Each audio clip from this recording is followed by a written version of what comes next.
for your call. You have reached the Fair Housing Center of Metropolitan Detroit. If you know your party's extension, you may dial it at any time.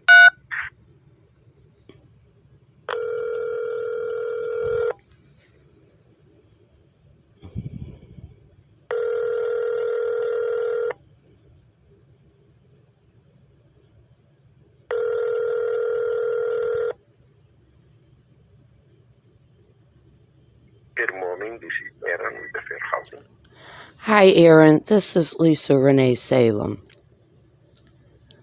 Hi, Miss Salem. How are you? I have sent you 2 emails. I sent you the first one Sunday evening with 16 attachments.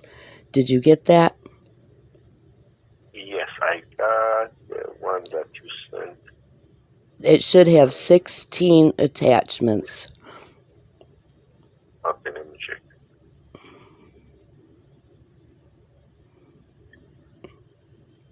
Yes, I did about the notice to inspect.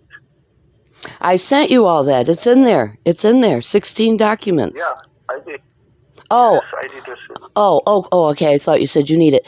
And I sent you another email last night with the lease violation in which I am expecting an eviction notice today. Oh, okay. So I have received that, but I didn't see. Yeah. I came home last night. I got in after dark from all my physical therapy treatments and everything. And there was the eviction or the lease violation on my door with a false accusation of abuse of management. And it says that, it leaves 0 days to give me to try to resolve the issue. And I'm expecting an eviction notice today, put it that way. This is retaliation. It is. I am the victim of abuse here, and that is well documented and well established, and everything is recorded, including the conversation that I had with Richard yesterday, and which resulted in Richard just slamming the door on my face, which ended the conversation. There was, it wasn't a fight. I went down there. I told him I reject this 14-day bogus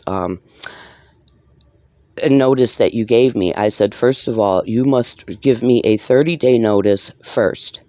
And then you give a 15-day notice. And then after the 15-day notice is when the inspections start.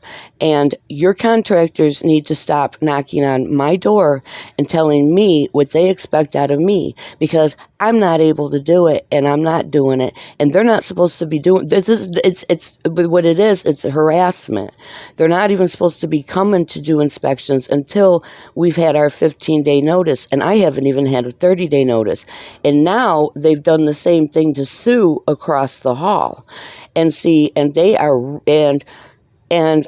if you've seen the Centerline PD were here beating on my door like the animals that they are Sunday morning at 7 a.m. when I was still in bed. And I had to start making phone calls to my contacts and get them called off. And I've already been kidnapped out of this apartment on a false mental health petition, and I have a 13-minute video of that.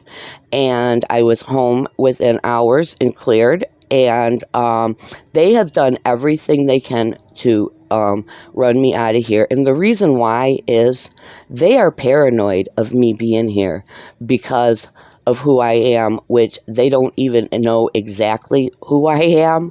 And it is important to note that I am both an American and German dual citizenship as an international, as part of a very important international family. Long story short, I am one of those people that you have heard about but never expect to meet. And that is what's going, and they don't know this.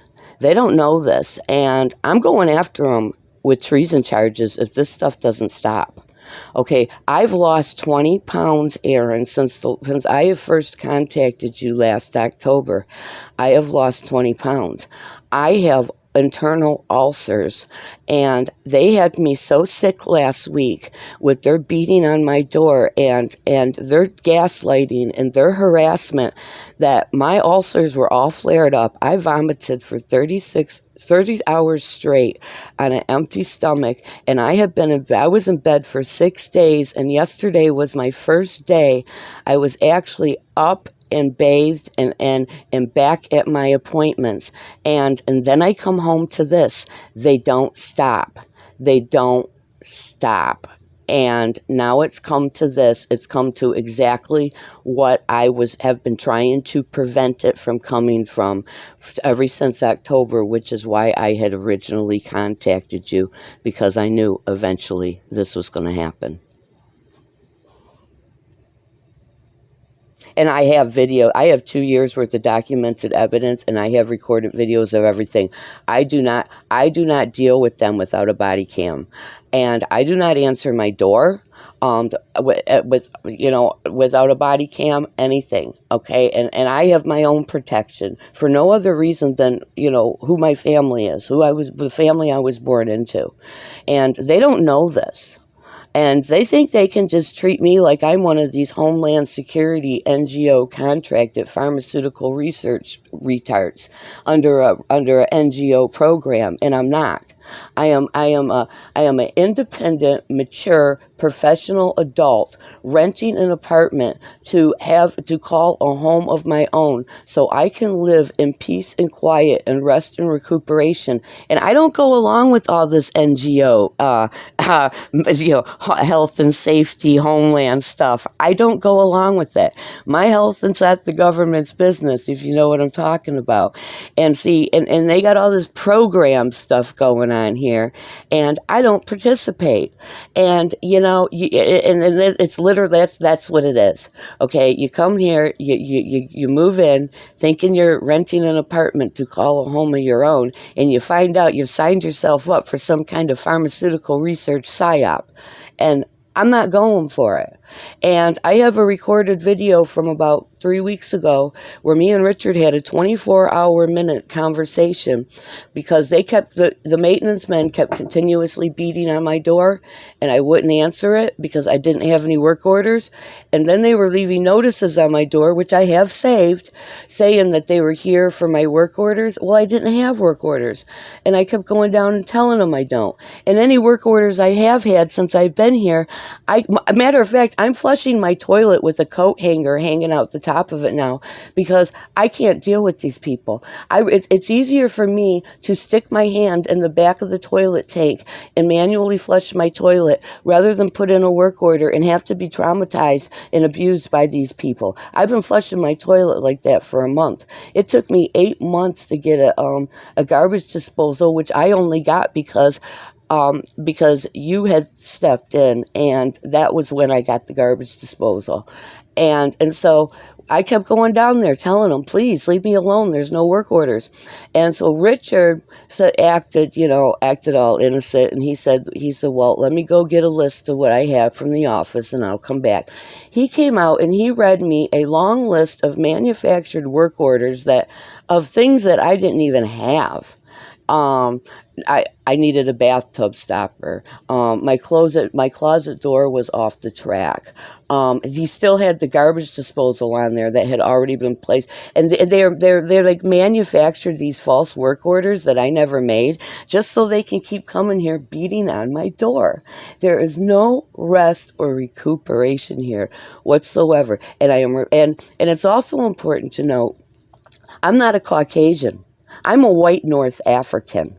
I am not Caucasian, and I am a Shia Muslim, and I dress like a Shia Muslim, and I am an internationally and globally known Shia Muslim, and a very well and very highly respected one. And they don't know this.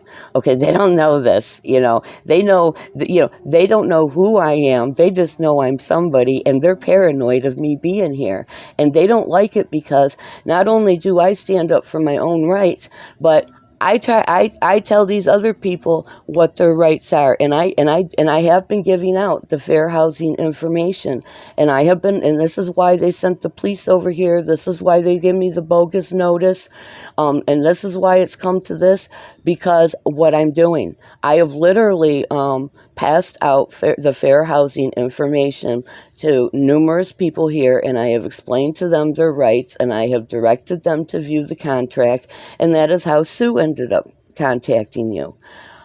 And this is the problem they have.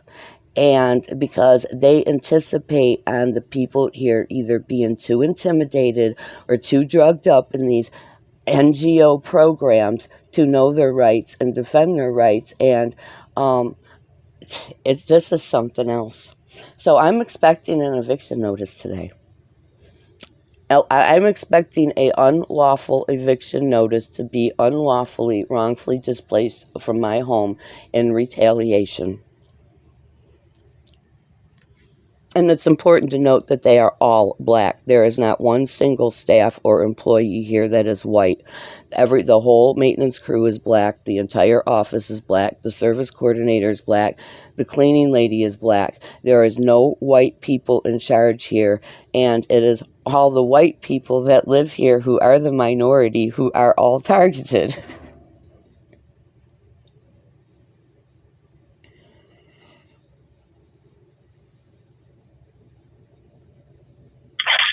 Okay. So, I am guessing that they sent you this list violation probably because of the argument that you had with. It was not an argument. Okay, there were no voices raised. There was no name called. Okay. So let me paraphrase. It's because of that incident. Because yesterday I knocked on the office door, and I told Richard. I told him, I said, first of all, Richard, I said the Centerline PD was at my door again, beating on it like the animals they were, waking me up at 7 o'clock Sunday morning in retaliation for what I'm doing against KMG Prestige Lawrence Park. I said, and I told him, I said, and furthermore, your 14-day notice is rejected. I said, you have to give me a 30-day notice, then a 15-day notice. I have it recorded too, and I can send it to you. You can hear it yourself. I said, and then a 15-day notice, and then and that's not what I got. I got a 14-day notice. I said, and then that's when the inspections start. I said, and your contractors need not disturb me, telling me what they expect out of me, because I'm not doing anything, because I'm not able to do anything. You are. And then after the project, you are putting it back together.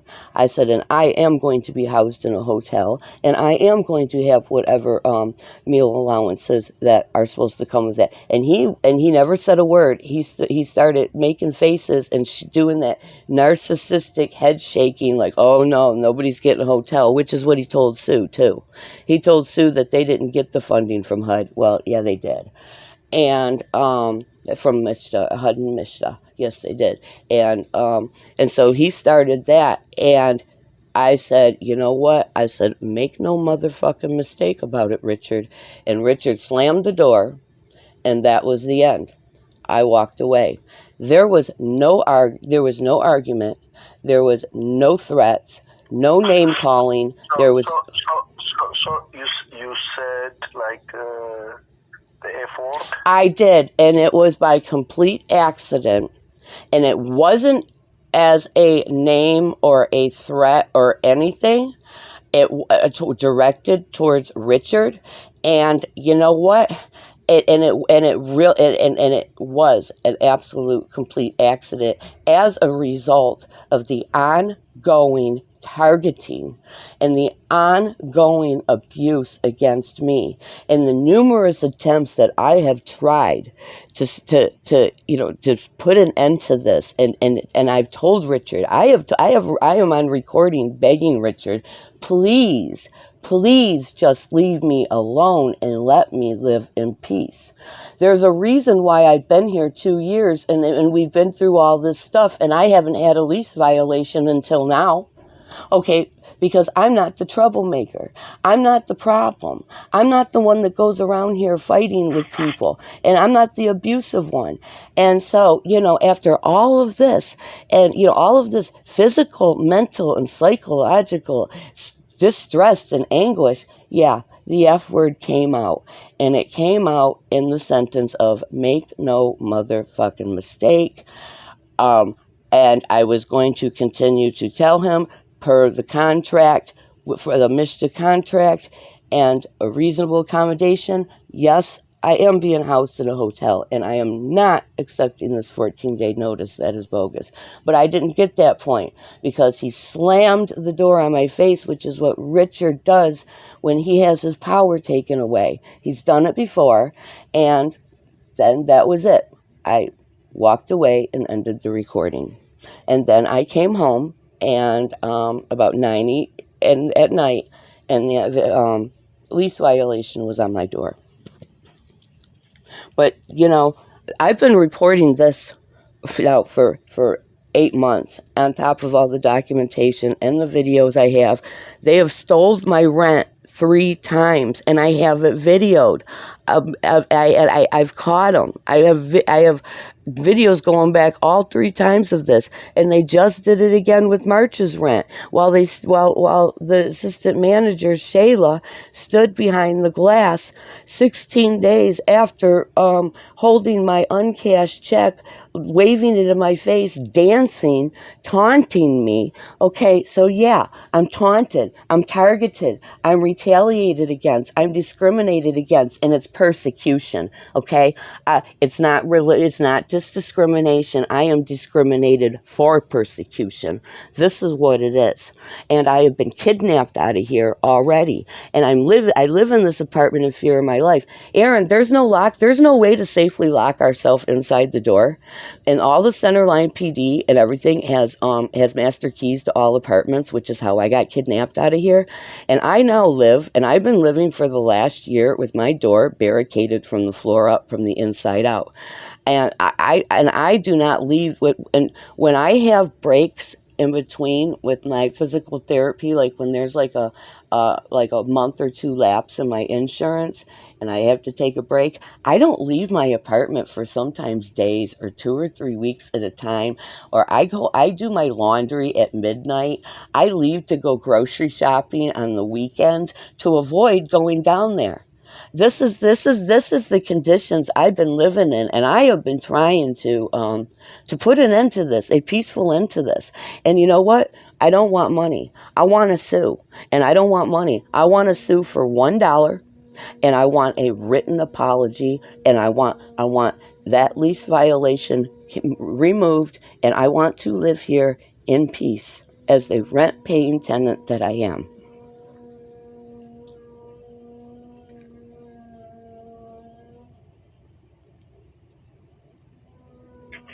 Okay, so do you want me to call and ask why they send the lease violation?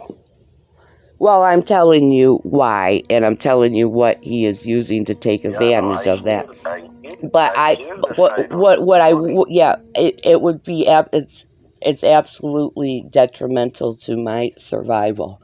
Okay, that if you could please. Yeah, my question is, I want to hear their side of correct. Story, so do you want me to call them? Yes. If I don't hear. Yes, I do want you to call them, and I would, and I really need you to advocate for me and try to keep me in my home. And I would like to come to a peaceful resolution where my rights. That's why I want to hear their side of story. Then see if I can advocate I mean, if there is no ground to advocate, I'll tell you clearly, like... There should already be pre-existing ground to advocate. I've been reporting... No, yes, I'm talking... No. The pre-existing is in place. The pre-existing ground is a different issue. Shouldn't that give me some level of protection? That should give you some level of protection, but at the same time, the new incident might or might not give you. When we have to see all in together, but first we have also to break it down. So far, I'm trying to advocate for you, and I'm always on your side, no matter what. But I will let you know whether we have a strong case to advocate or not. So the only missing information now is, you told me about the 15-day, 30-day notice, about the reasonable accommodation. We've been working for that. But a new incident happened now. I don't know the whole story. Right, and I understand and respect it. I hear you, I believe you. I understand and I respect. You have channels you have to go through. I understand that. But it is important to note that this new incident is all part of the one same pre-existing incident that's been going on continuously. I understand okay. that. I understand that. But I have to hear from them what their perspective about that, how they come about it, and then I have to discuss with you again if there is a way to. I mean, in the letter says you have to, this violation must be cured by 04/30/2024. That was yesterday. So what do they mean? That was yesterday. Yes, what do they mean by that? That means that means what do they mean? That means there. I don't. That what means. What do they mean by that? That means there's no chance to. That's it. They're not giving me a chance. No, it's not a problem. The deadline, we can discuss about the deadline, but what do they mean that it has to be cured? What are they expecting you to do? And why is that? We have to figure it out.